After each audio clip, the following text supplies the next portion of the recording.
यो भुइँको टिप्न खोज्दा पोल्टाको पनि खस्यो भने जस्तो त हुने होइन। तपाईँको राजनीतिको प्रवेश भन्ने एउटा डर चाहिँ धेरैको छ। तपाईँ पनि राजनीतिमा आउनुभयो भने अहिले चितवनमा तपाईँलाई दशौं हजारले जसरी ताली पिटे त्यसमा ठुलो कटौती आउँछ। त्यसको लागि तयार भएर हामी बदल्नको लागि लाग्नुपर्छ। जनताले बुझ्दै बुझेनन्, हामीलाई चिन्दै चिनेनन्। हामी हौँ खास, हामी सही छौँ, ए न आओ ताली बजाओ भोट हाल, लौ न लौ हामी यो हौँ भनेर कहिलेसम्म हार गुहार गर्ने भने भुइँको टिप्न खोज्दा पोल्टोको पनि खस्यो भने कमसेकम म मुस्कुराएर अन्तिम सास फेर्नेछु, केही फरक पर्दैन। मलाई पनि राजनीतिमा जानुस् भन्नेहरू पनि छन्। त्यसै गरी त्यत्तिकै सङ्ख्यामा राजनीतिमा नजानुस्, रविन्द्र मिश्रको जस्तो हालत हुन्छ पनि भनेका छन्। रविन्द्र मिश्रको हालत चाहिँ के हो त वास्तवमा? त्यो हालत एकचोटि बताइदिनुहोस् न, कुन हालतमा हुनुहुन्छ? भएका राजनीतिक दलको कोहीसँग पनि तपाईँलाई विश्वास छैन? देशको प्रधानमन्त्री भइसकेका र बहालवाला प्रधानमन्त्रीले तथा नाम अभद्र शब्दहरू प्रयोग गरेर एकले अर्कोलाई गाली गर्नुभयो। युवाहरू निस्केर पर्र ताली पिट्यो। अब इनकेस तपाईँले माइन्ड चेन्ज गर्नुभयो र पुनः पत्रकारितामा आउने तपाईँले विचार गर्नुभयो भने ग्यालेक्सी 4K को एडिटर इन चिफको लागि म तपाईँलाई चाहिँ नि यही आग्रह गर्न चाहन्छु। सांस्कृतिक ग्राम बनाउने जिम्मा व्यक्तिको हो कि सरकारको हो, स्थानीय निकायको हो? हस्, अब हाम्रो यो सेसन जसका लागि आज छौँ त्यसतर्फ लाग्न चाहन्छु। हुन त यो पुस्तक आइसकेको छैन, तर यो सेसनलाई अगाडि बढाउने र यो कुराकानीलाई चाहिँ सहजकर्ताको रूपमा मैले त्यो भूमिका निर्वाह गर्ने भनेपछि फाइन प्रिन्टले यसलाई उपलब्ध गराएको थियो र यसमा छापिएका लेखहरू भनौँ, यसमा अगाडि छापिएका लेख र केही नयाँ कुराहरू पनि यसभित्र रहेको मैले पाएँ। यस अघि पनि त्यसमा रहेका केही लेखहरू पढ्ने अवसर प्राप्त भएको थियो र यसलाई पुस्तक वार्ता त छँदैछ, पुस्तकसँग सम्बन्धित वार्ता त छँदैछ, तर यो पुस्तकभित्र उहाँले राजनीतिसँगै राजकाजभित्र त्यो राजनीतिको परिकल्पना गर्नुभएको देखेको हुनाले त्यो परिकल्पनाभित्र अनेकौँ प्रश्नहरू आए मलाई। अब यो कुराकानी कुन बाटोतर्फ मोडिन्छ मलाई थाहा छैन, तर मेरो तर्फबाट यही प्रयास रहन्छ कि राजनीतिमा रविन्द्र मिश्रले देख्नु भएको समाज, राजनीति मार्फत आफै संलग्न भएर देख्नु भएको परिकल्पना गर्नुभएको समाज कतिको सम्भव छ, कहिले सम्भव छ कि छैन लगायतका विषयमा म केन्द्रित गर्ने कोसिस गर्छु। तर सुरुवातमा चाहिँ यो राजनीतिसँगै राजकाज भन्नुभएको छ, म त्यहाँबाट सुरु गर्छु। राजनीति र राजकाजमा यसको भिन्नता भनौँ न, यसलाई राजनीति जेनरल मान्छेले आम बुझाइमा के हुन्छ भने राजनीति भने राजनीति राजकाजै हो भन्ने आम बुझाइ हुन्छ। तपाईँले त्यसलाई राजनीतिसँगै राजकाज भन्नुभएको छ, यसलाई चोटकरीमा प्रश्न पारिदिनुहोस् न, यो शीर्षकलाई र अथवा यो राखिनुलाई अलिकति प्रश्न पारिदिनुहोस् अनि हामी अगाडि बढौँला। राजनीति र राजकाज अत्यन्तै अन्तर सम्बन्धित विषय हुन्, तर नेपालमा हामीले राजनीति धेरै गर्यौं तर राजकाज गर्न जानेनौं। त्यो भनेको के हो भने कर्मचारी तन्त्रमा 6वटा 10वटा युनियन खोल्नु राजनीति हो, त्यो राजकाज होइन। शिक्षक प्राध्यापकमा 6वटा 10वटा युनियन खोल्नु त्यो राजनीति हो, राजकाज होइन।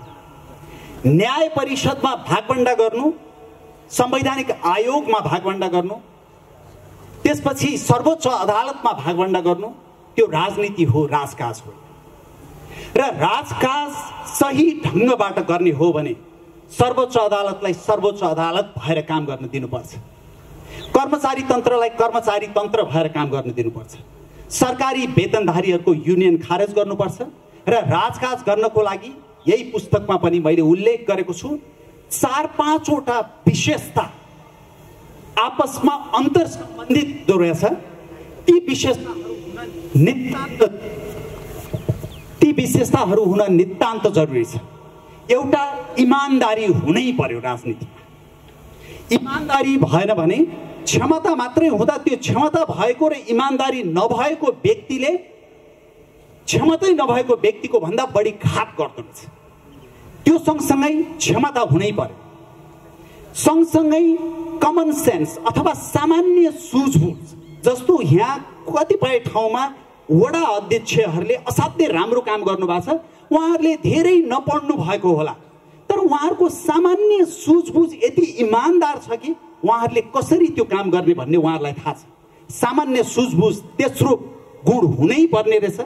त्यसपछि राजकाज गर्ने व्यक्तिको लागि दूरदृष्टिकोण असाध्यै जरुरी रहेछ। आज मैले गरेको कामबाट गैँडाकोटमा अथवा हर्कपुरमा गरेको कामबाट 50 वर्षपछि हर्कपुर र गैँडाकोट कस्तो हुन्छ भनेर सोच्न सक्नै पर्दो रहेछ। र त्यसपछि विचार, यो 5वटा राजनीति राजकाज गर्नको लागि, राजनीतिको लागि यी 5वटा गुण अत्यावश्यक रहेछ। यसमा कुनै कम कुनै बेसी होला, तर यी गुणहरू भएको व्यक्ति राजकाजको लागि उपयुक्त छ। यी गुणहरू नभएको व्यक्ति राजनीति गर्न सक्छ, तर उसले राजकाज गरेर देशको नेतृत्व गर्न सक्छ। अब यो परिप्रेक्ष्यमा तपाईलाई आउने प्रश्नहरू प्राय उस्तै हुने गर्दछन्। तपाईका पछिल्ला भनौँ 5-7 वर्षमा तपाईका जवाफ पनि लगभग सकिए भने पनि हुन्छ, उस्तै हुन्छ। खालि त्यसलाई अलिकति प्रश्नहरूमा पनि केही मर्मसला र उत्तरहरूमा पनि केही मर्मसला जस्तो देखियो। भन्नुको मतलब के छ भने अलमोस्ट तपाईको एजेन्डै सकियो भने जस्तो पनि मान्छेहरूले सोचेका छन्। अब के भन्नु छ र रविन्द्र मिश्रहरूलाई? अब भ्रष्टाचारको विरुद्धमा कुराकानी गरिरहेका हुन्छन्। भ्रष्टाचार न्यूनीकरण भयो अथवा जो भइरहेका मेन स्ट्रिमका पोलिटिकल पार्टिजहरूले अलिकति राम्रा नेताहरू आउन थाल्दै अथवा भएका नेताहरूमा सुधार आउन थाल्यो भने भन्ने के त, गर्ने के त, खोइ त तपाईँहरूको राजनीतिक एजेन्डा भन्ने कुराले सधैँ तपाईँलाई पेचिलो प्रश्नको रूप लिएर तपाईँहरूमाथि आक्रमण भइ नै रहन्छ। यसो होइन कि तपाईँले त्यसको जवाफ दिनुभएको छैन, आन्द्रैबाट दिइसक्नु भएको छ तपाईँले, तैपनि तपाईँमाथि यो प्रश्न निरन्तर चलिरहन्छ। मान्छे सेटिस्फाई भएका छैनन्, तृप्त नै हुन सकेका छैनन् मान्छेहरूले। आज तृप्त पारिदिनुहोस् त, तपाईँको आवश्यकता किन, के का लागि तपाईँहरू आउनुभएको, कुन राजनीतिक एजेन्डा छ तपाईँहरूसँग, ताकि यहाँ भएका मानिसहरू जो ताली बजाउनका लागि तपाईँका लागि ताली बजाउन त आफ्नो हात बोकेर आउँछन्, तर भोट हाल्ने बेलामा त्यो हात अन्तै पुर्याउँछन्। आज स्पष्ट पारिदिनुहोस् न। यो तपाईँहरूलाई भनिएको हो नि, याद गर्नु होला। यो राजनीतिमा हामीले उठाएका एजेन्डा अरू कुनै पार्टीले पूर्ण गरिदियो भने हाम्रो एजेन्डा सकिन्छ भन्ने होइन।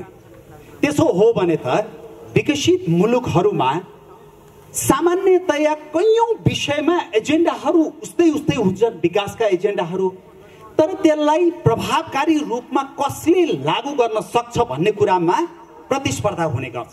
त्यसकारणले हामीले उठाएका एजेन्डा भोलि अरूहरूले लागू गर्न प्रयास गरे भने पनि हाम्रो दायित्व एज अ पोलिटिकल पार्टी के हुन्छ त भने हामी त्योभन्दा प्रभावकारी ढङ्गबाट त्यो विषयलाई उठाउँछौँ भन्ने एउटा पक्ष हुन्छ भने अर्को पक्ष समयक्रममा नयाँ एजेन्डाहरू सृजना हुन्छन्। तपाईँहरूले संसारको जुनसुकै देशमा हेरे पनि त्यस्तै हो। तर आजको हकमा हामीले उठाएका एजेन्डा पुराना पार्टीहरूले कुनै पनि हालतमा पुरा गर्न सक्दैनन्। पुराना पार्टीहरूले यहाँ शिक्षा, सार्वजनिक शिक्षा र स्वास्थ्य सेवा निशुल्क र गुणस्तरीय गर्न सक्छन्, कुनै पनि हालतमा सक्दैन। तर विडम्बना के हो भने बरु पैसा नभएर आफ्नो घरको हजुरबुवाको उपचार गर्न नपाएर मृत्यु होला, तर त्यही घरबाट गएर पुराना पार्टीलाई नै भोट हालिदिन्छ। विडम्बना त्यहाँनिर। त्यसै गरी घरमा आफ्नो बच्चाले राम्रो शिक्षा नपाउला, तर त्यही घरबाट गएर पुरानो पार्टीलाई भोट हालिन्छ। विडम्बना त्यहाँ हो। र शिक्षा र स्वास्थ्य निशुल्क र गुणस्तरीय नभइकन संसारमा कुनै पनि देशले प्रगति गरेको छैन। साथमा हामीले भनेको छौँ तपाईँको सामाजिक सुरक्षाको विषय ल्याएको छौँ। यहाँ कैयौँ ज्येष्ठ नागरिकहरू हुनुहुन्छ। ती ज्येष्ठ नागरिकहरूको उमेर बढ्दै गएपछि घरको सबभन्दा ठुलो चिन्ता के हो भने उहाँको उपचार गर्नु पर्यो भने कुन चाहिँ खेत बेच्नुपर्ने हो, कुन चाहिँ बारी बेच्नुपर्ने हो, घरको कुन चाहिँ अंश बेच्नुपर्ने हो, जिन्दगीभर कमाएको सम्पत्ति कति सिद्धाउनु पर्ने भन्ने हुन्छ। हामी के भन्छौँ भने जुनसुकै ठाउँमा नेपालभित्र जन्मिएको नागरिकको कमसे कम आधारभूत मानव अधिकार समान हुन्छ। त्यो हाम्रो एजेन्डा।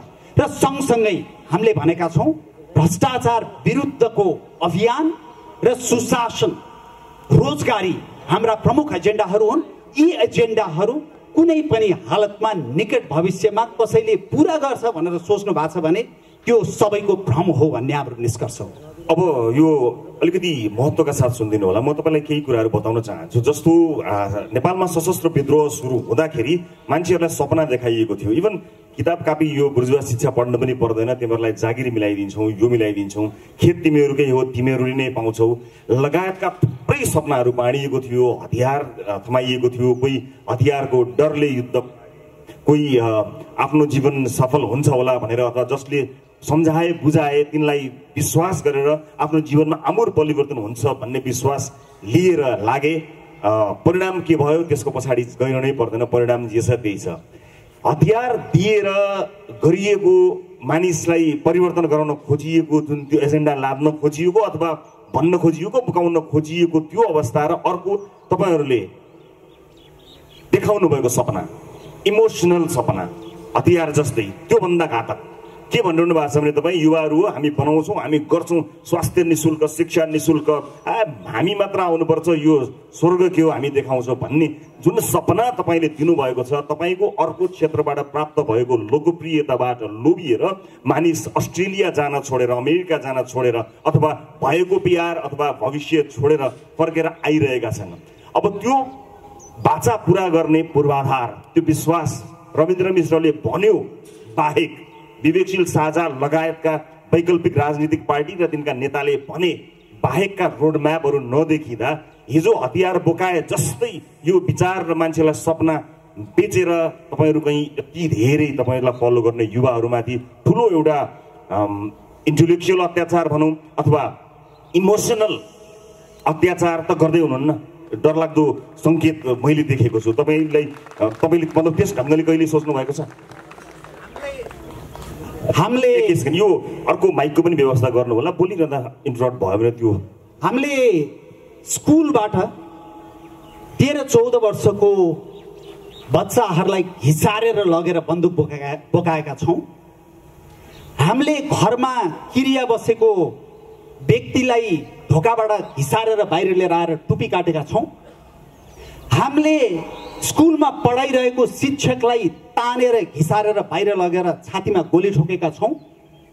हामीले गाउँमा बसेर आफ्नो श्रम गरेर बाँचिरहेको एउटा विपन्न नागरिकलाई सुराकीको आरोप लगाएर ढोकाको चौकोसमा राखेर घुँडामा बन्चरोले हानेर घुँडा फुटाएका छौँ।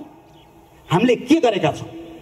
लोकतन्त्र छ देशमा, हामी हाम्रो विचारबाट हाम्रा विचारलाई तपाईँहरूसम्म पुर्याएर तपाईँहरूको मन परिवर्तन गर्न चाहन्छु, तपाईँहरूको मन र मत परिवर्तन गर्न चाहन्छु।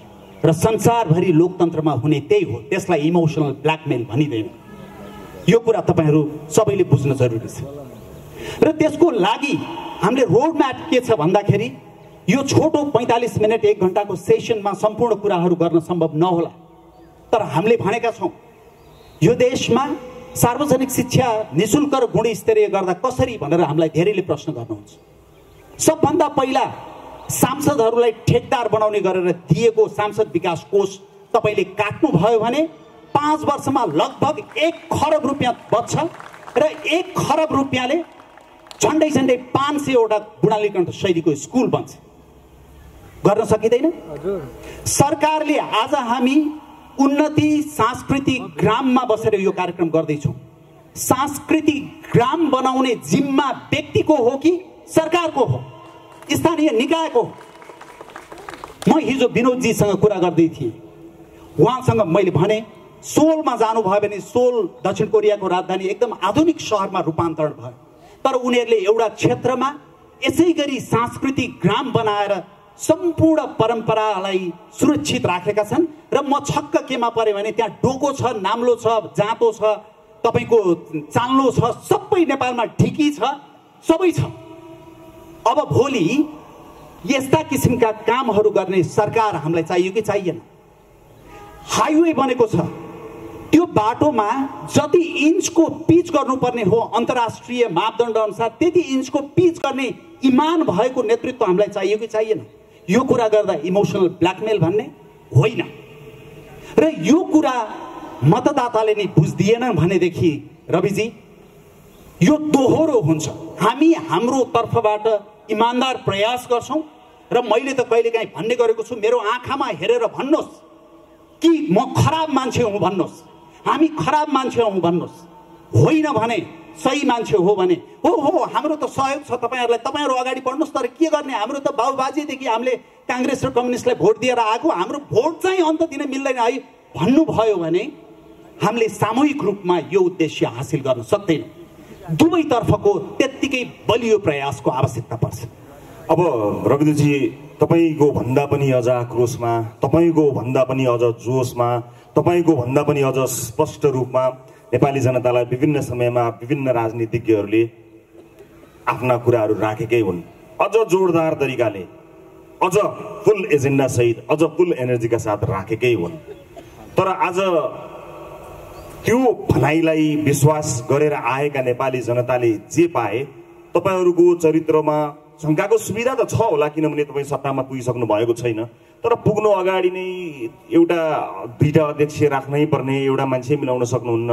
तपाईँहरूको भेलाहरूमा पनि त्यही किसिमको अलिकति लुछाचुडी जस्तो, झैँ झगडा जस्तो त्यो चरित्र जन्मनु पाएको छैन, लड्न सुरु गर्नुभयो भनेपछि तपाईँहरूको भविष्यप्रति चिन्ता अभिव्यक्त गर्न त पाइयो नि। किनभने जसरी तपाईँले कन्भिन्स गर्नुभएको छ आफ्ना मतदातालाई, त जुन आक्रोश अथवा जुन समाजका व्यतिथिहरू विरुद्ध जति खरो तपाईँ प्रस्तुत हुनुहुन्छ, के अहिले भएका यी नेताहरू तपाईँभन्दा कम खरो थिए र तपाईँभन्दा कम स्वाभिमानी देखिन्थे र तपाईँको भन्दा गजबको मुकुट त यिनीहरूले पनि लगाएका थिए नि। कतै तपाईँको यो प्रतिबद्धता त्यस्तै अर्को रङ फेरिएको, अलिकति बदलिएको, अलिकति नयाँ किसिमको मुखौटो त होइन भन्ने शङ्का त गर्न पाइयो नि। समाज धेरै भ्रष्ट भएपछि त्यो समाजमा असल मान्छे हुँदो पनि हुन्छन् भनेर समाजले विश्वासै नगर्दो रहेछ। किनभने हाम्रो समाज यति रसातालमा पुगिसक्यो कि संसारमा सबैभन्दा भ्रष्ट मुलुकमा हामी पर्छौँ र समाज मध्येमा पर्छौँ भनेपछि स्वाभाविक रूपमा यहाँ असल काम गर्छु भनेर आउनेलाई त्यही परिप्रेक्ष्यमा प्रश्न गर्दाखेरि तपाईहरू पनि त्यस्तै त हुनु होला नि भनेर प्रश्न गर्नु स्वाभाविक हो। तर हामीले के बुझौँ भने संसारमा धेरै हामी जस्तै भ्रष्ट, हामी जस्तै द्वन्द्वबाट उठेका, हामी जस्तै सामाजिक उत्तरदायित्व वहन नगर्ने, सामाजिक उत्तरदायित्व वहन नगर्ने भनेको के हो भने भ्रष्टाचार विरुद्धको र्यालीमा जोरदार नारा लगायो अनि खुचुक्क आएर आफै भ्रष्टाचार गर्यो, तर अरूले चाहिँ भ्रष्टाचार गर्नु हुँदैन भनेर भन्यो, भ्रष्टाचार विरुद्ध नारा लगायो र देश बनाउनु पर्छ भन्यो, तर देश चाहिँ अरू कसैले बनाइदिनु पर्छ, आफूले चाहिँ बनाउने होइन, अरूले बनाइदिनु पर्छ भन्यो। यो किसिमको विडम्बना छ। त्यस कारणले गर्दाखेरि त्यो आशंका हुनु स्वाभाविक हो र त्यसलाई हामीले स्वाभाविक रूपमा लिन्छौँ र त्यसलाई त्यो तपाईहरूले व्यक्त गरेको सद्भाव र चिन्तालाई हामीले सकारात्मक रूपमा ग्रहण गर्नुपर्छ। त्यसले हामीलाई बिग्रिनबाट बचाउँछ। तर यहाँ उपस्थित भएका धेरै साथीहरू विभिन्न पेशाका हुनुहुन्छ। सबैजना राजनीतिमा आउनुहोस् भन्न मिल्दैन, तर सबैजनाले भोट खसाल्नुहोस् भन्न चाहिँ मिल्छ, त्यो नमिल्ने होइन। हिजो विनोद चौधरीजीको सेसनमा विनोद चौधरीजीले एउटा कुरा गजबको गर्नुभयो। उहाँले के भन्नुभयो भने म एफएनसीसीआई को अध्यक्ष भएँ, म सीएनआई को अध्यक्ष भएँ, म सफल अध्यक्ष भएँ, तर मैले परिवर्तन गर्न सकिनँ। पछि मैले उहाँसँग संवाद गर्दा भने परिवर्तन गर्नको लागि राजनीति र त्यो पनि सही राजनीतिक प्लेटफर्म अत्यन्तै जरुरी छ। नत्र भएदेखि फेरि सफल चाहिँ हुन सक्छ व्यक्ति, तर परिवर्तन चाहिँ आउँदैन, त्यो व्यापक रूपमा परिवर्तन आउँदैन। उहाँ व्यक्तिगत रूपमा एकदमै सफल हुनुभयो, संसारमै सफल हुनुभयो र उहाँले व्यक्तिगत रूपमा गरेका कामले कतिवटा उदाहरण पेश गर्ने। राज्यले गर्यो भने पो यस्ता सांस्कृतिक ग्राम 7वटा प्रदेशमा र अझ त्योभन्दा पनि बढी एक-एकवटा होइन, हामी 3-3वटा बनाउँछौँ भन्यो भने राज्यले त एउटा सिग्नेचरमा सक्छ नि। अब व्यक्तिले गर्यो भने कैयौँ वर्ष लाग्छ। त्यस कारणले गर्दाखेरि मैले भनेको के हो भने हो आशंका छ, त्यो आशंका हामीले निवारण गर्दै जानुपर्छ। तर त्यो निवारण गर्ने क्रममा हामी प्रति सहानुभूति सद्भाव राख्ने व्यक्तिहरूको सङ्ख्या पनि सँगसँगै बढ्यो भनेदेखि त्यो हाम्रो बल बढ्छ र हामी परिवर्तनको बिन्दुमा पुग्छौँ। बिल्कुल। मैले तर यसमा के पनि जोड्न खोजेँ भने जस्तो आइदिनुहोस् भनेर भनौँ न आफ्नो आह्वान गर्नु र आउनु पर्ने वातावरणको सृजना गर्नु दुई अलग कुराहरू हुन्। त्यो वातावरणको सृजना गर्ने सिलसिलामा कुराकानी गर्दा त्यसमा पछिल्लो समयको राजनीतिक घटनाक्रमहरूमा तपाईँहरूको उपस्थिति तपाईँहरूले बाहेक धेरै मान्छेले थाहा पाएनन्। यत्रो परिवर्तन भयो, बरु सत्ताधारी दलै प्रतिपक्ष भन्दा तगडा प्रतिपक्ष भइदियो। तर त्यस्तो अवस्थामा पनि देशमा यत्रा ठुला राजनीतिक मुद्दाहरू हुँदाखेरि पनि तपाईँहरू त्यसरी भिजिबल हुनु भएन। तपाईँको आवाज त्यति धेरै सुन्न सकिएन, सङ्ख्यामा कम भएर हो कि अथवा के हो त्यसको जवाब त तपाईँले दिनुहोला। त्यस कारणले यी सबै चिजहरू यतिखेर त तपाईँहरू झन अझ खरो हुनुपर्ने थियो, अझ बढी सशक्त हुनुपर्ने थियो। संविधानमाथिको प्रहारदेखि लिएर जुन जस्तो उथलबाट पछिल्लो महिना राजनीति गुज्रियो त्यहाँ तपाईँहरू खोइ भनेर खोज्नुपर्ने अवस्था आयो भनेपछि हामीलाई लाग्दा है, फेरि तपाईँहरूको हामी त भयङ्कर देखियो भन्ने लाग्ला तपाईँको, त्यो तपाईँले बताउनु होला। तर आम बुझाइमा एउटा संसदमा नभएको दल त अझ बढी यो त एउटा राजनीति गर्ने दलका लागि त एउटा अवसर हुनुपर्ने थियो। त्यो अवसरको सदुपयोग गर्ने लगायतका काममा तपाईँहरू चुक्नु भएको हुनाले तपाईँहरूमा परिपक्वता छैन। राजनीतिक एजेन्डाहरूमा तपाईँ अझ बढी दरो र खरो हुनुहुन्न कि भन्ने आशंकाहरू पनि छ। म आज आशंकाहरू धेरै गरिरहेको छु ताकि यसले तपाईँलाई अझ स्पष्ट पार्न मद्दत गरोस्।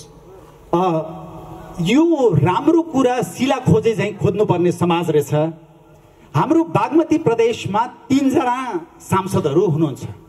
एउटा विश्वासिलो गैर सरकारी संस्थाले गरेको अध्ययनले के देखायो भने विवेकशील साझा पार्टीका 3 जना सांसदहरूले गएको 3 वर्षमा प्रदेश सभामा सबभन्दा सकारात्मक, सबभन्दा सशक्त भूमिका निर्वाह गरे भनेर निष्कर्ष निकाले। तर त्यो तपाईँहरू धेरैलाई थाहा छैन। अब हामी यो सरकारका अथवा कुनै पनि किसिमका व्यथितिका विरुद्ध बारम्बार सडकमा निस्किन्छौँ र हामीले हाम्रो तहबाट गर्न सक्ने प्रयासहरू गरिराखेको छौँ। अब किन मान्छेहरू आएनन् भन्ने कुरामा चाहिँ फेरि दोहोरो हुँदो रहेछ, एक हातले ताली नबज्दो रहेछ। म तपाईँलाई सानो उदाहरण दिन्छु। तराईबाट उखु किसानहरू, एकदमै विपन्न कुपोषित देखिने उखु किसानहरू केही लाख रुपियाँ श्रम गरेको पाइएन, काठमाडौँले न्याय गर्छ कि भनेर काठमाडौँ आए, माइती घर मण्डलामा रात बिताए, नुनको ढिका जस्तो आँसु खसाले र कोही कोहीले त्यही ज्यान गुमाए।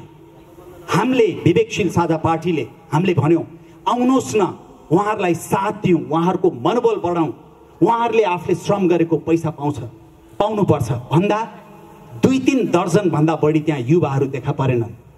तर त्यसको लगत्तै एकजना भ्रष्ट नेताले भ्रष्टाचारको विरुद्ध र्यालीको आह्वान गर्नुभयो, त्यहाँ हजारौं युवाहरू देखा परे। त्यसको लगत्तै देशको प्रधानमन्त्री भइसकेका र बहालवाला प्रधानमन्त्रीले तथा नाम अभद्र शब्दहरू प्रयोग गरेर एकले अर्कोलाई गाली गर्नुभयो, युवाहरू निस्केर पर्र ताली पिटे। त्यसपछि फेरि नेपाल बन्द गरियो, युवाहरू निस्केर विपन्न एकजना गरिब ट्याक्सी ड्राइभरको ट्याक्सी जलाए। गरिब आमाले आफ्ना छोराछोरीलाई चिया पसल राखेर पेट भर्ने आमाको पसलमा गएर लाठी बजाए, सडकमा निस्केर टायर बाले। त्यस्तो गरेर अब परिवर्तन आउँदैन, त्यस्तो गरेर परिवर्तन आउँदैन। अब हरेकले बुझ्नु पर्यो कि परिवर्तन आउनको लागि सकारात्मक प्रयास हुनुपर्छ र त्यो सकारात्मक प्रयास भनेको एक आपसमा मिल्नै पर्छ। मिलेन भने नकारात्मकताहरू जब्बर भएर सकारात्मकतालाई ओझेलमा पारिदिन्छ। यो कुरामा हामी सबैले यो कुरा महसुस गर्नु पर्यो। अब यस्तो छ, अब यसलाई म यसैमा जोड्छु किन यो पुस्तकमा तपाईले जोड लगाउनु भएको विषय नै यिनै विषयहरू छन्। किन मानिसहरूको भनौँ न सामाजिक चेतनाका कुराहरूलाई अथवा यस्तै भ्रष्टहरूको चाहिँ जमातमा मानिसहरू धेरै हुने अथवा जहाँबाट चाहिँ नि स्वार्थ सिद्ध हुन्छ त्यहाँ चाहिँ नि धेरै मानिसहरू हुने यिनै विषयको सेरोफेरोमा तपाईँ पुस्तकमा देखिनु भएको छ। त्यस कारणले म यही सेरोफेरोमै कोट्याउँछु।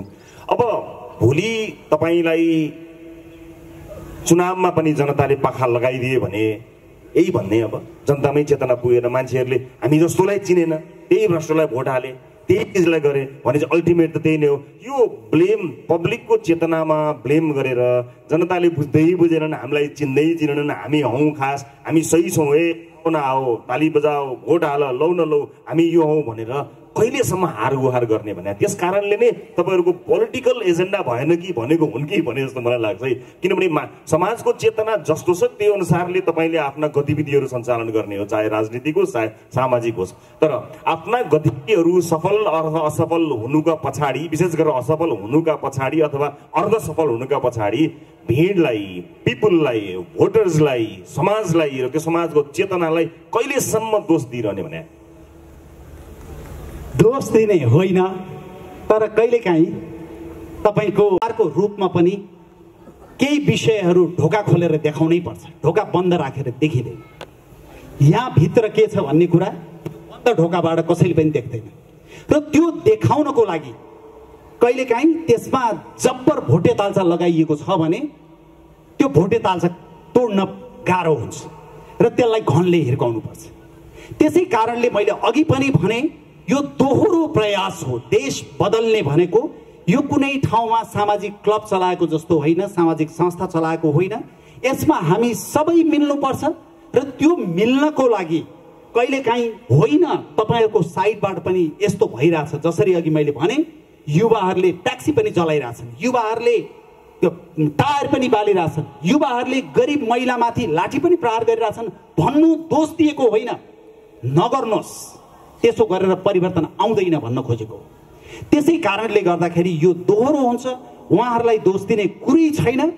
तर एउटा मैले भन्दै आएको कुरा के हो भने हामी समाजको बारेमा विश्लेषण गर्छौँ, हामी राजनीतिको बारेमा विश्लेषण गर्छौँ, हामी पत्रकारिताको बारेमा विश्लेषण गर्छौँ, हरेक समाजका क्षेत्रहरूको बारेमा विश्लेषण गर्छौँ भने राजनीतिक रूपान्तरणको लागि आम समाज र मतदाताको मत गर्ने, मत दिने प्रवृत्तिको पनि खुल्लमखुल्ला विश्लेषण हुनुपर्छ। तर सँगसँगै हाम्रो तर्फबाट हुने कमी कमजोरीलाई हामीले सुधार्दै जानुपर्छ। अब जुन योगदान तपाईँले एउटा कुशल पत्रकार भएर यो समाजलाई दिनुभएको थियो, त्यो योगदान एउटा राजनीतिज्ञको रूपमा दिन सक्नुहुन्छ सक्नुहुन्न त्यो अलिकति प्रतीक्षाकै विषय होला।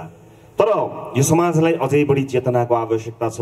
यो समाजलाई अझै बढी पत्रकारिताका माध्यमबाट नै अझ भनौँ न भोटर्सहरूलाई एजुकेट गर्ने, भनौँ न एक हिसाबले भोट हाल्ने मतदाताहरूलाई शिक्षित गर्ने, सुसूचित गर्ने अथवा सही मान्छे चुन्न सक्ने बनाउने जिम्मेवारी अझै पनि तपाईँको काममा थियो। त्यो पौने 9 बजे आएको रविन्द्र मिश्रले बीबीसीबाट जब आफ्ना कुराहरू बताउने रविन्द्र मिश्र थियो, त्यो रविन्द्र मिश्र मान्छेले अझै मिस गरिरहेका छन्। त्यो रविन्द्र मिश्र बरु त्यहाँ भइदिएको भए कयौँ नेताहरूको सातो जान्थ्यो। गलत काम गर्ने अथवा गलत क्रियाकलापबाट लोकप्रियता हासिल गरिरहेका कयौँको अझ बढी होसियार हुने ठाउँ त्यो बन्द थियो। एकातिर त्यो पनि गयो, यो भुइँको टिप्न खोज्दा पोल्टाको पनि खस्यो भने जस्तो त हुने होइन। तपाईँको राजनीतिको प्रवेश भन्ने एउटा डर चाहिँ धेरैको छ। भुइँको टिप्न खोज्दा पोल्टोको पनि खस्यो भने कमसेकम म मुस्कुराएर अन्तिम सास फेर्नेछु, केही फरक पर्दैन। किनभने म पत्रकार भएर तपाईँले भनेको जस्तो काम गर्दा के भएको रहेछ त भन्दा मैले ठाउँ ठाउँमा गएर यसै गरी बोल्दाखेरि पर्र ताली पिटिएको रहेछ। मैले बोलेका भिडियोहरू भाइरल भएको रहेछ। कविता वाचन गरेर एउटा मानव सेवा आश्रमको लागि 50 लाख रुपियाँ उठेको रहेछ। सबै अरू परोपकारी मनहरूसँग मिलेर काम गर्दा एउटा बाल आश्रय पनि सञ्चालनमा आएछ, हेल्थ पोस्ट पनि सञ्चालनमा आएछ, 60-65 वटा स्कुलहरू, कक्षा कोठाहरू बनेछ, पुस्तकालय बनेछ। अग्नि पीडित, बाढी पीडित, शीतलहर पीडितले सहयोग पाएछ र मैले ताली पाइछु र मैले माया पाइछु, मैले स्नेह पाइछु। म बदली छु, देश बदलिएन। र देश नबदलिने हो भने म बदलिएर त्यसको खुसी कसरी लिने? म जस्तै मान्छे तपाईसँग आएर म त गजब ताली खाएँ भन्नु भने तपाईँले मैले भन्दा कयौँ गुणा बढी ताली खानु भएको छ, त्यसको केही अर्थ भएन। अब गरिब र विपन्न जनताको अगाडि गएर म त खुब सफल पत्रकार हुँ नि, अलिअलि परोपकारी काम पनि गरेको छु नि भनेर फुर्ती लाउनुको अर्थ के? केही पनि छैन। त्यसै कारणले गर्दाखेरि फेरि मैले विनोदजीलाई उद्धृत गर्न चाहे। उहाँले सेक्टोरल चेन्ज मात्रै सम्भव भयो मैले गरेको कामबाट, देशको ओभरअल चेन्ज सम्भव भएन भनेर जुन भन्नुभयो त्यसै गरी मलाई पनि अनुभूति के भयो भने मैले चितवनको कान्दाका विपन्नका बारेमा कविता लेखेर त्यसलाई कविता सङ्ग्रहको रूपमा प्रकाशित गरेँ, तर त्यसले कान्दाका विपन्नहरूको जीवन चाहिँ परिवर्तन गर्न सकेन। र त्यो परिवर्तन गर्न तपाईँ जस्ता मान्छे पनि कुनै बिन्दुमा सक्नुहुन्छ भने राजनीतिमा आउनुपर्छ। अब एउटा म लगभग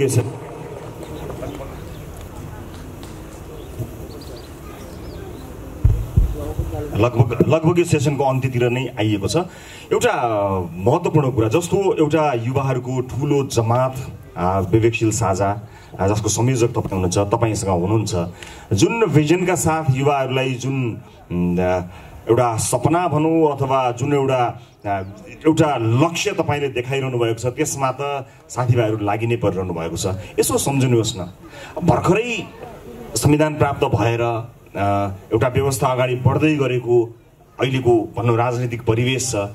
यहाँ वैकल्पिक शक्तिको आवश्यकता अहिले पुरा नभएको पो हो कि? किनभने जुन मूलधारका राजनीतिक दलहरू छन् ती मूलधारका राजनीतिक दलहरूको जुन संयन्त्र छ, यदि त्यो संयन्त्रमा तपाईँहरू जस्ता विवेकशील साझामा भएका त्यस्ता जुझारू केही गरौँ भन्ने युवाहरू यी मूलधारका दलहरूसँग तपाईँ समेत मिलेर जान सकेको भए त्यो दल सफा हुन्थ्यो। तपाईँहरूलाई 25 वर्ष लाग्ने एउटा यतिकै नम्बर भनेको मैले चिज 5 वर्षमा सफल हुन्थ्यो होला। त्यस ढङ्गले सबैको समय बच्ने, देशको पनि समय बच्ने, त्यसरी कुनै राजनीतिक दलसँग आबद्ध भएर मर्ज भएर अझ पावरफुल भएर सेवा गरेर गाँस गरेर खाएर देशको प्रगति गर्नु साटो एकैचोटि आफै पुगेर अनि मात्र आमूल परिवर्तन गर्ने सोच बनाउनु भएको छ। मैले अगाडि भनेको बाटोबाट जान सकिन्न, सकिँदैन थियो भन्ने मेरो निष्कर्ष हो। किनभने एउटा थपिहालेँ मैले, जस्तो मान्नुहोस् न तपाईँ स्वास्थ्य मन्त्री बन्नुभयो, रविन्द्र मिश्र स्वास्थ्य मन्त्री बने। तपाईँ जस्तो मान्छे स्वास्थ्य मन्त्री बनेपछि पक्कै पनि तपाईँले बाचा गरे अनुसार तपाईँ इमानदार रहनु नै हुन्छ होला, आफ्नो बाचा पुरा नै गर्नुहुन्छ होला। त्यो छुट शङ्काको सुविधा तपाईँलाई अहिले दिउँ। यद्यपि त्यो झन्डा हल्लिने गाडीमा चढेपछि तपाईँ के हुनुहुन्छ भगवान जाने, होइन? तर त्यो शङ्काको सुविधा तपाईँलाई दिँदा त्यो स्वास्थ्य क्षेत्रले त ठुलो फड्को मार्छ नि। त्यसै गरी अर्को फेरि त्यो पार्टीमा गएको अर्को मान्छेले शिक्षा मन्त्रालय हाँक्ला, अर्कोले अर्को मन्त्रालय हाँक्दा एक एक गर्दै बिस्तार यो त प्रोसेस हो नि। तपाईँ किन ओभरनाइट अथवा हाम्रो पुरै टिमै गएपछि मात्र चेन्ज हुन्छ भन्ने कुरा गर्नुहुन्छ? गाँस किन खानुहुन्न?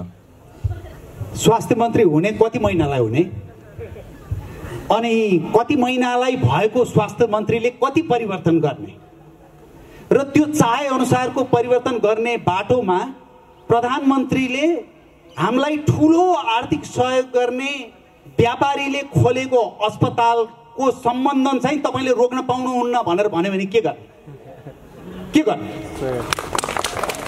त्यसकारणले म अथवा तपाईँ डाक्टर सूर्यराज आचार्यले एउटा कुरा भन्ने गर्नुहुन्थ्यो, यी पुराना दलहरू यस्तो भए कि ढुङ्ग्रोको एकातिरबाट गौतम बुद्धलाई प्रवेश गरायो भने ढुङ्ग्रोको अर्कोतिरबाट निस्किँदा तिनीहरू चार्ल्स सोबराज भएर निस्किन्छन् भनेर भन्नुहुन्थ्यो। र दुःखका साथ भन्नुपर्छ, समग्रमा है अपवादहरू होलान्, त्यो भिन्दै कुरा हो, समग्रमा हुने चाहिँ त्यही नै हो। त्यसै हुनाले मैले बारम्बार भन्ने गरेको छु, म कुनै ठुलो पार्टीमा गएको भए के हुन्थ्यो? मेरो शैक्षिक पृष्ठभूमिले, मेरो पेशागत पृष्ठभूमिले, मेरो पहुँचको कारणले म कि राजदूत हुन्थेँ होला, कि समानुपातिकबाट सांसद हुन्थ्यो होला, कि प्रत्यक्ष लडेर सांसद हुन्थ्यो होला। अलिअलि चाकडी गरेको भए अघि रविजीले भन्नुभयो जस्तो एउटा मन्त्री पनि कति महिनालाई यसो पाइन्थ्यो होला। ती सबै पाउँदाखेरि म फेरि पनि दोहोऱ्याउँछु यो कुरा, म बन्थेँ, देश बन्दैन थियो। र अहिले विवेकशील साझा पार्टीको हाम्रो सम्पूर्ण प्रयास भनेको व्यक्ति बनाउने होइन, यो देश बनाउने। देश बन्यो भने हरेक व्यक्ति बन्छ विकसित देशमा जस्तो। अनि भएका राजनीतिक दलको कोहीसँग पनि तपाईँलाई विश्वास छैन? त्यहीभित्र असल मान्छेहरू छन्, अर्को जेनेरेसन हुर्केर आइरहेको छ, त्यो जेनेरेसनले कमसेकम अघिल्ला जेनेरेसनका मान्छेहरूलाई विस्थापित गर्छन्। केही नभए पनि 5-10 वर्षमा त ती मर्छन् नि, त्यतिमा पनि तपाईँलाई विश्वास छैन? केही भएन भने विस्थापितै भएनन् भने मानिस म स्वाभाविक रूपमा फेरि उहाँहरूको म एकदमै ठुलो आयुको कामना गर्दछु तर स्वाभाविक रूपमा भनौँ न एउटा अपेक्षा त गरिन्छ नि एउटा उमेर भएपछि बिरामी भइन्छ त्यो हुन्छ त्यस अर्थमा मैले भनेको तपाईले भनेपछि किन कसैप्रति विश्वास नभएको तपाईँलाई यतातिर तपाईँको बाटोमा हिँडिरहँदाखेरि कहिले हो कहिले त्यो उकालो घनघस्याको उकालो भन्दा ठाडो लाग्छ हामीलाई तपाईँलाई नलाग्ला अरू हेर्नेहरूलाई लाग्छ अर्कोतिर अरू पोलिटिकल पार्टीमा पनि युथ लिडरहरू यस्तो आइरहनु भएको छ जसको इन्टिग्रिटी सम्भवतः तपाईँहरूको बराबरै हुन सक्ला भनेपछि किन विश्वास गर्नुहुन्न किन दलै दल भोलि अर्को दल अर्कोले खोल्ला अर्कोले अर्को दल खोल्ला किनभने तपाईँको दलसँग सबैलाई ठुलो हुनु परेको छ सानो हुन कोही जान्दैनन् तपाईँको दल रविन्द्र मिश्रको दलमा म मिसिने भनेर त्यत्तिकै ठुलो पल्टेर त्यो सिंहदरबारमै ठोकिएला जुन गरी अग्लो भएर निहुरेर हिँड्नेहरू पनि त्यत्तिकै छन् कसैले आफूलाई सानो मान्दैन अलिकति सामाजिक सञ्जालमा वाह र ताली पाउन पाएको छैन त्यो दल भइहाल्यो फेरि सबैले प्रधानमन्त्रीहरूलाई बनाउनुपर्छ र स्वास्थ्य मन्त्री बनाउनुपर्छ भनिदिइहाल्छन् त्यसपछि तपाईँसँग कसले मिल्छ तपाईँसँग चाहिँ पौँठेजरी खोल्न थाल्लान् अर्कोसँग गर्लान् यो ढङ्गले यो टुक्रा टुक्रा टुक्रा टुक्रा टुक्रा टुक्रा भएका राजनीतिक दल सामाजिक अभियन्ताहरूबाट भन्दा यी सबै मिलेर अर्को जेनेरेसनसँग अलिकति सहकार्य गरेर एक्जिस्टिङ राजनीतिक दलहरू जसको सञ्जाल राम्रो छ कार्यकर्ताहरू देशैभरि छन् त्यहाँतिर गएर त्यहाँ धावा बोल्दा सजिलो हुन्छ कि भन्ने मलाई लागेको मात्रै तपाईँले इमान भएका इन्टेग्रिटी भएका को पुस्ता छ नि भनेर भन्नुभयो नि तपाईँले इन्टेग्रिटी भएको पुस्ताबाटै बनेका केही मन्त्रीहरूको कार्यशैली देखिसक्नु भयो नि केही नतिजा आयो केही नतिजा आयो हैन त्यो सम्भावना त तपाईँ भोलि तपाईँ दलमा गइसक्यो तपाईँ भित्रका मान्छेहरू तपाईँ आफ्नो पो जिम्मेवारी लिनु होला तर तपाईँ पनि त धेरै मानिसहरू मिलेर एउटा दल बन्नुहुनेछ त्यहाँ भित्रका मान्छेहरू पनि फेरि भोलि भ्रष्ट हुन सक्लान् त्यो त छँदैछ नि त्यो प्रोसेस त त्यति त्यो अपेक्षा त राजनीतिमा गरिन्छ नि 100% मान्छेहरू चाहिँ नि इमान्दार होलान् भनेर त तपाईँको पार्टीलाई नि कहाँ मान्छु र म तपाईँले जति भने नि मान्दिनँ नि तपाईँलाई मानुला तपाईँले सुन्नुभएका हरेक मान्छेहरू बडा इमान्दार हुनेछन् दुधले नुहाएका हुन्छन् भन्ने कुरा म ज्यानकै पनि मान्दिनँ नि एकदम सही तपाईले पुराना पार्टीका विश्वासिला भनिएको पुस्ताको बारेमा तपाईँले प्रश्न उठाउनु भयो र मैले त्यो विश्वासिलो भनिएको पुस्ताबाट मन्त्री बनेका मान्छेहरूले कति डेलिभर गरे भन्ने कुरामा प्रश्न उठाएँ त्यसै कारणले गर्दा मैले भन्न खोजेको के हो भने त्यो संरचनागत त्रुटि भएपछि त्यो त्रुटिभित्र बसेर गर्न सकिने कामले तदर्थ परिवर्तन मात्रै लिएर आउँछ सानातिना परिवर्तन ल्याउँछ ठुलो परिवर्तन ल्याउँदैन आज विश्वास गरिएका भनेका नेताहरूले सरकारी वेतनधारीको युनियन भङ्ग गर्नुपर्छ भनेर कसैले भन्न सकेको छ प्राध्यापक सङ्गठन भङ्ग गरिनुपर्छ भनेर कसैले भन्न सकेको छ शिक्षक सङ्गठन भङ्ग गरिनुपर्छ भनेर कसैले भन्न सकेको छ कसैले सर्वोच्च अदालतमा भागभण्डा हुनु हुँदैन न्याय परिषदमा भागभण्डा हुनु हुँदैन संवैधानिक आयोगमा भागभण्डा हुनु हुँदैन भनेर कतिपयले विश्वास गरेर नेताहरूले कहीँ भाषण गरेर देख्नु भएको छैन भने के विश्वास गर्नुहोस् भने त्यही संरचनाबाट जे उत्पादन हुन्छ त्यो उत्पादन अन्ततोगतमा विकृत हुने सम्भावना प्रबल छ हस् अब लगभग सकियो अब यहाँ आएर कुनै अर्को मञ्चमा यो सेसनको भाग 2 गर्ने मेरो प्रस्ताव राखौँ र जाँदा जाँदै चाहिँ के भन्छु भने म धेरै मानिसहरू तपाईँलाई यो राजनीति भन्दा त पत्रकारितामा रविन्द्र मिश्रको उपस्थिति गजबको थियो त्यही भइदिएको भए हुन्थ्यो भनिरहँदा मलाई तपाईँलाई राजनीतिमा आउनुहोस् भन्न पनि मन लागेको छ फेरि मलाई कहिलेकाहीँ मलाई पनि राजनीतिमा जानुहोस् भन्नेहरू पनि छन् त्यसै गरी त्यत्तिकै सङ्ख्यामा राजनीतिमा नजानुहोस् रविन्द्र मिश्रको जस्तो हालत हुन्छ पनि भनेका छन् अब रविन्द्र मिश्रको हालतलाई कसरी व्याख्या गर्ने रविन्द्र मिश्रको हालतलाई आम मान्छेले अथवा बुद्धिजीवीहरूको सबैको आफ्नै छ यो रविन्द्र मिश्रको हालत चाहिँ के हो त वास्तवमा त्यो हालत एकचोटि बताइदिनुहोस् न कुन हालतमा हुनुहुन्छ अन्त्यमा रविन्द्र मिश्रको हालत के हो भने एकताका रविन्द्र मिश्रले कविता वाचन गरेर 6 ठाउँमा 6वटा कविता वाचन गर्दा 50 लाख रुपियाँ उठ्थ्यो र राम्रो परोपकारी काम हुन्थ्यो त्यस्तै परोपकारी काम गर्ने धेरै संसारभरिका नेपालीहरू मिलेर धेरै राम्राहरू कामहरू गर्न सक्थ्यो त्यसमा चाहिँ कम्युनिस्ट काङ्ग्रेस राप्रपा जसपा सबैले सहयोग गर्थे अहिले चाहिँ नयाँ पार्टी भएपछि रविन्द्र मिश्रको हाल चाहिँ विवेकशील साझा पार्टीमा खुम्चिएको छ त्यसकारणले तपाईँ पनि राजनीतिमा आउनुभयो भने अहिले चितवनमा तपाईँलाई 10,000 हजारले जसरी ताली पिटे त्यसमा ठुलो कटौती आउँछ, त्यसको लागि तयार भएर हामी बदल्नको लागि लाग्नुपर्छ। अब इन केस तपाईँले माइन्ड चेन्ज गर्नुभयो र पुनः पत्रकारितामा आउने तपाईँले विचार गर्नुभयो भने ग्यालेक्सी पोर्कीको एडिटर इन चिफको लागि म तपाईँलाई चाहिँ नि केही अफर गर्न चाहन्छु। आउनुहोस्, केही समय केही वर्ष जनतालाई सुसूचित बनाऊ, त्यसपछि यतापट्टि तपाईँ मलाई मद्दत गर्नुहोला, त्यसपछि 2 वर्षपछि तपाईँको बारेमा म सोच्छु होला। हस्, धन्यवाद। धेरै धेरै धन्यवाद। तपाईहरु सबैको जय होस्, नेपालको जय होस्। धन्यवाद, थ्याङ्क यू सो मच। धन्यवाद रविजी, धन्यवाद रविन्द्र दाई। चाहना थियो यो हिटेड प्यासनेट डिबेट अझै अगाडि बढोस् भन्ने थियो, तर समयको पाबन्दीले गर्दाखेरि तपाईँलाई रोक्नु पर्यो। एकछिन उहाँहरूलाई मायाको चिनो दिने एउटा कार्यक्रम छ। म निकी बहिनीलाई उहाँहरूलाई मायाको चिनो दिन अनुरोध गर्छु। हामीसँग अब अरू पनि केही कार्यक्रमहरू छन्। हामी फाइनफिन फिभर घुम्ती साहित्य महोत्सवको समापन एक्टर स्टुडियोको एउटा नाट्य प्रस्तुतिबाट गर्नेछौँ। त्यो नाट्य प्रस्तुतिभन्दा अगाडि 2टा ससाना सेसनहरू छन्।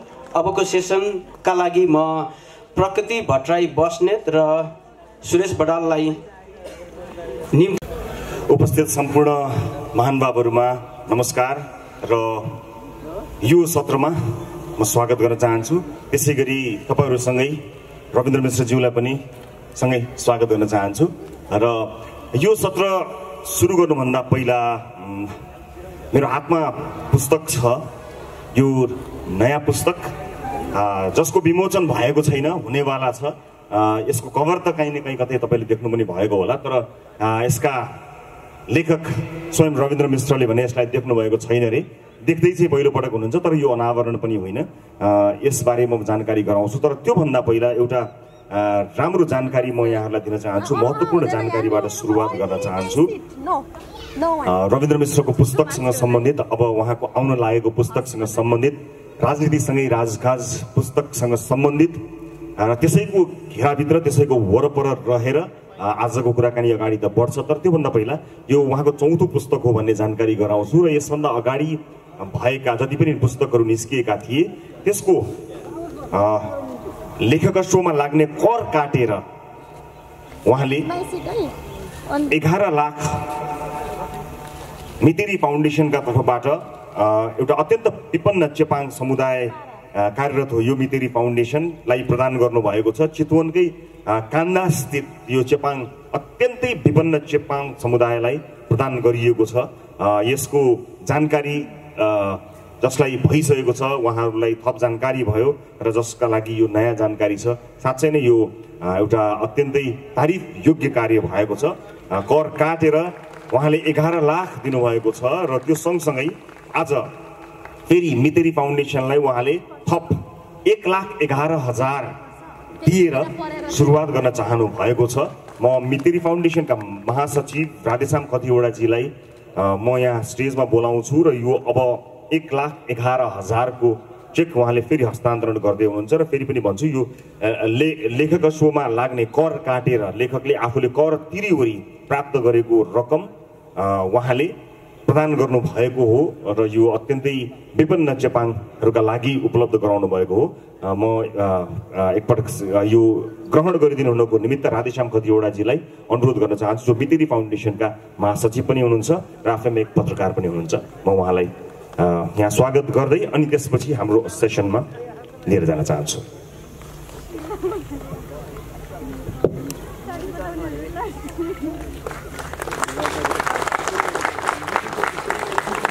यो चितवनको कान्दामा काम गरिराखेको मितेरी फाउन्डेसन जुन चितवनमै दर्ता भएको छ, तिनका साथीहरूले मैले पहिलो पुस्तक भूमध्य रेखा लेख्ने बेलामा एउटा फोटो सामाजिक सञ्जालमा राख्नुभयो र त्यो सामाजिक सञ्जालको फोटो देखेपछि म आफै परोपकारी संस्था हेल्प नेपाल नेटवर्कमा आबद्ध थिएँ।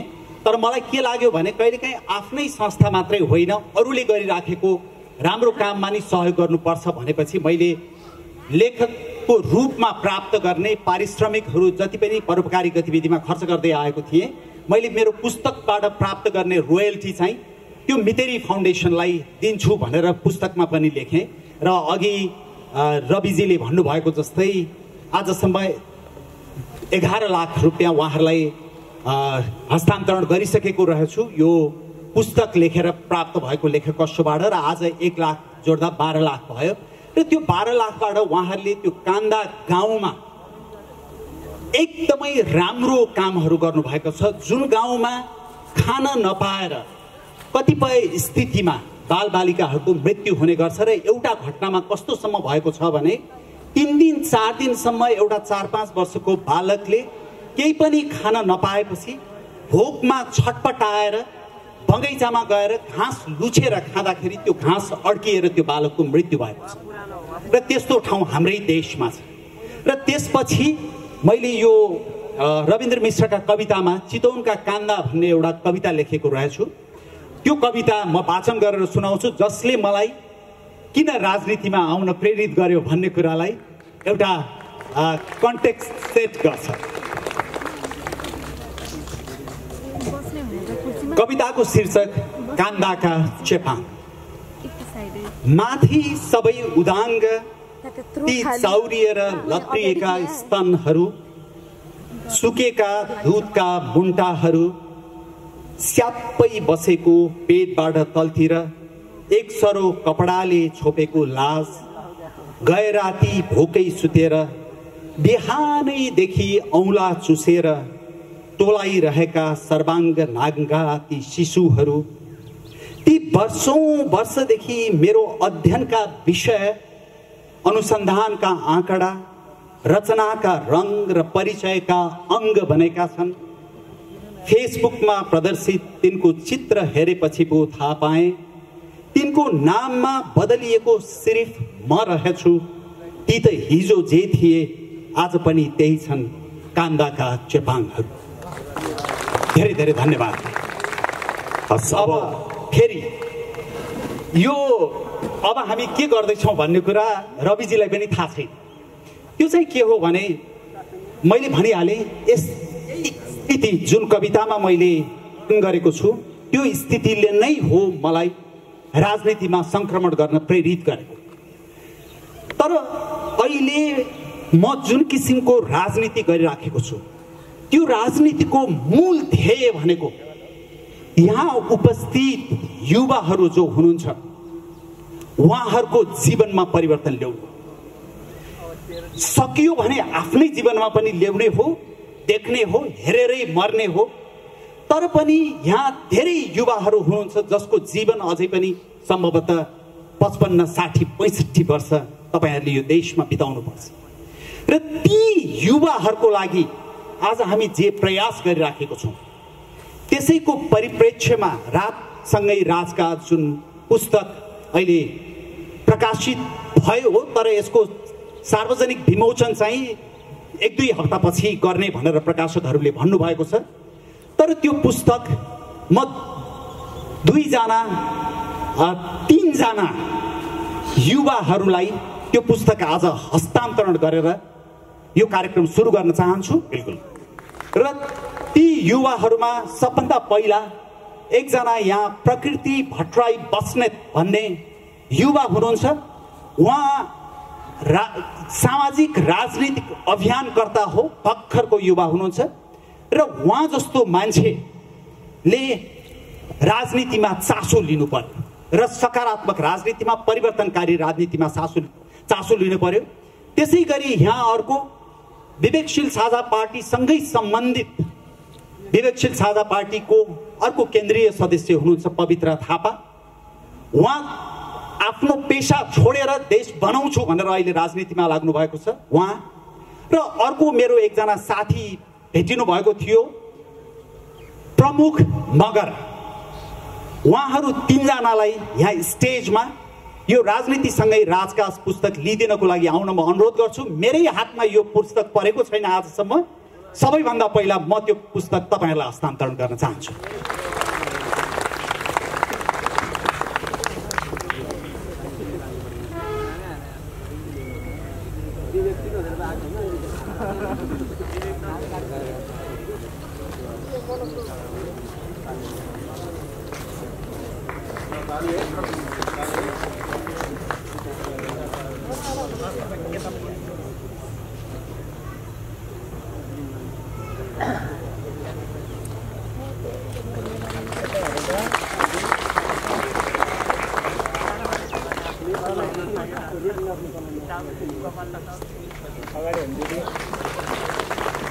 भनेको सुन्नुभयो होला त्यहाँ त